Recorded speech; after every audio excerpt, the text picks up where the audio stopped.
Well, let's stay with nature, and native oysters are a highly endangered species across Europe.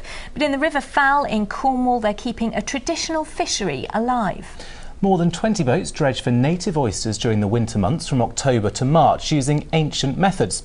And our reporter Grace Pascoe is live at Pendennis Point for us this evening. You've been out dredging today. Tell us more about the methods being used. Yeah, that's right. So you mentioned it a little bit, but the methods are really traditional. So you can't use an engine if you want to dredge for oysters in these waters. Instead, you can row using oars or sail using the wind. So it's really traditional and weather dependent. And as you mentioned, it's a winter fishery. So I was lucky and had a weather window. So I found the experience really enjoyable, but they obviously have a lot of wet and windy weather. There are lots of threats facing the industry, as I've been finding out.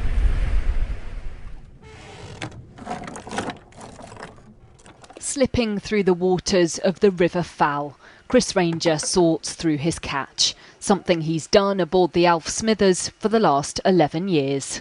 It's a way of working, it's a way of life. It's on the river, it's not staring at a computer screen, it's not sitting on the motorway. It's all of these things that, make it enjoyable to do. It's the possibility of it that's probably the most exciting. Oystermen like Chris have been fishing on the Carrick Roads and surrounding rivers on these vessels for centuries, and the industry is still governed by some ancient laws put in place to protect the oyster stocks, including fishing under sail using the wind and tides, and also using these traditional hand dredges. But Chris believes more needs to be done to keep this industry going well into the future. The management is probably the biggest threat. Oysters don't swim off. If we leave them, they grow. If I put one back and someone else picks it up, that's bad working processes. If we all worked together, had areas we didn't fish, areas we put the small ones in, then I think the population of oysters would increase.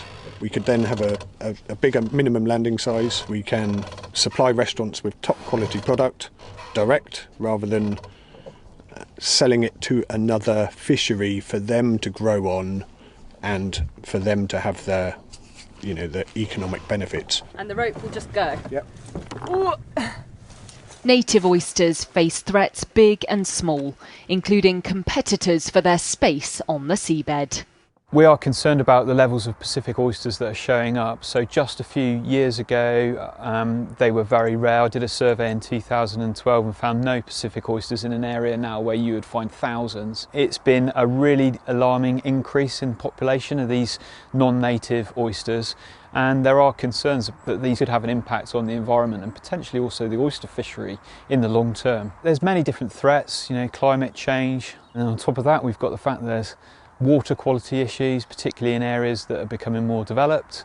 Some in the industry have concerns about who will fish for oysters here in the future. The guys are getting older, demands for very high priced property, and it's made it real tough for young people to come in and sustain living in Cornwall. We've got a big gap of young people coming in. At present, the majority of the oysters caught here are exported to France. It is a shame that so much of our seafood gets exported, and actually it should be being utilised here in Cornwall. It's on our doorstep, it's low carbon, it's sustainable food. You should be eating local, and we'd encourage chefs and the public to have a go, to taste local delicacies like our Fal oysters, Fal Queen scallops, and all of the other amazing sustainable seafood that we have on offer. Many believe if the demand increased locally for these delicacies, then the industry would have a bright future.